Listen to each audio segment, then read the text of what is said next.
First Division issued a suspension order of his proclamation. Noveras of Aurora, Buenafe of Langangilang Abra, Taha,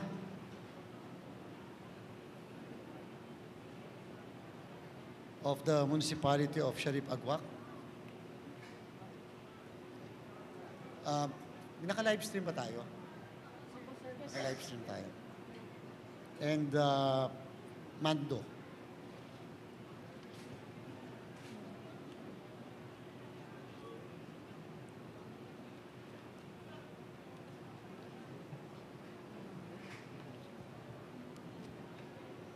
Wait, later ko na ito papasahin.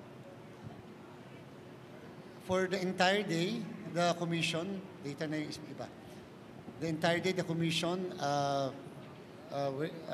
was able to replace 311 machines out of the 16,000 contingency machines that we have. And the issues were the following: ACM per se, 15, cover 13, scanner 77, screen 11.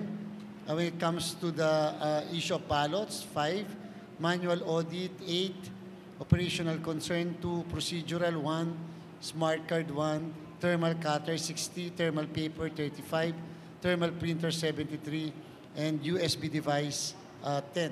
So,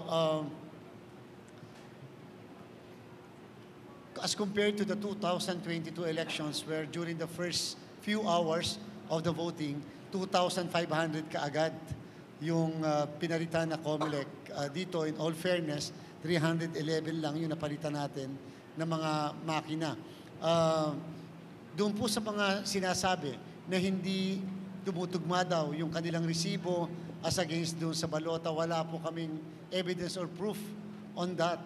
Kasi napakataas yung posibilidad na nakalimutan nila na yun ang binoto nila, o kahit na hindi yun ang binoto nila, yun ang nailagay nila. Because wala naman sila maipakita, simply because wala naman pictures yung mismong resibo, dahil bawal nga po mag-picture ng resibo. Yung iba na nakikita namin sa social media ay nagpapakita na ito rin yung mga binoto nila, yung mga sample ballot nila, bakit daw yun hindi lumabas sa kanilang balot, sa kanilang resibo. The best evidence will be later this evening.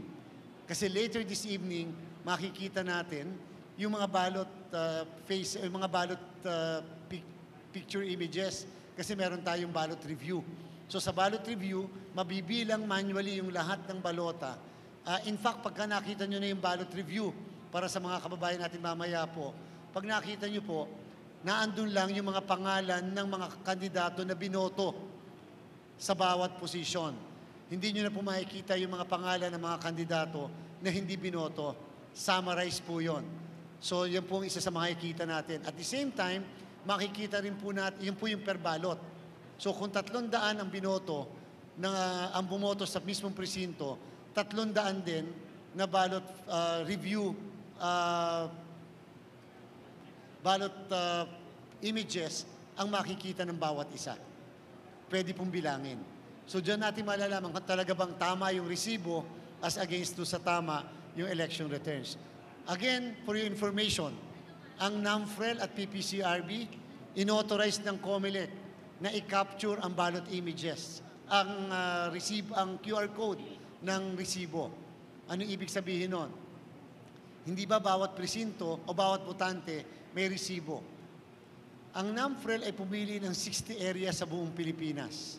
Sa 60 areas na yan, yan po muli si COMELEC Chairman George Garcia sa kanyang press conference sa Manila Hotel, at sinagot niya yung ilan sa mga katanungan kung bakit may mga nangyaring aberya. Pero isa sa mga nabanggit niya, itong yung resibo. Kapag hindi nagtugma yung boto sa resibo, ay sabi niya wala daw silang ebidensya.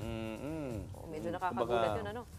Dinownplay niya yun, yung parte na yun. Pero sabi niya, biggest evidence daw, at yung resulta mamaya, abangan natin.